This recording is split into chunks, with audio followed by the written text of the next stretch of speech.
Good morning. Welcome to my channel, Moto Music.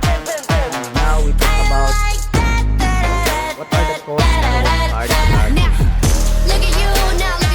Maybe you think the hard starting cost is your fuel,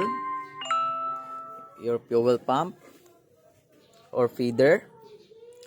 Maybe you think your cost of hard starting is your injector. This kind of injector.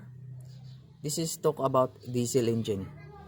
Maybe you think your line have an air.